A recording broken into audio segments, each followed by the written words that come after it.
কলেজে ফুটবল টুর্নামেন্টের বিরুদ্ধে জের ধরে গভর্নমেন্ট ল্যাবরেটরি স্কুলের ছাত্র আয়োজককে পিটিএ ও ছুরিকাঘাতে হত্যার মামলায় আসামি জিসানকে মৃত্যু সশ্রম কারাদণ্ড, 5 জনের যাবজ্জীবন কারাদণ্ড দিয়েছেন আদালত।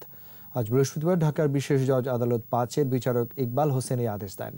যাবজ্জীবন কারাদণ্ডপ্রাপ্ত অন্য আসামিরা হলেন তৌহিদুল ইসলাম, মশিউর রহমান আরাফ, তৌহিদুল ইসলাম শুভ, আবু সালেহ মোহাম্মদ নাসিম ও আরিফ হোসেন রিগান। এর আগে আসামি ইনজামুল ইসলাম ওরফে জিসান ও তৌহিদুল ইসলামকে আদালতে হাজির করা হয়।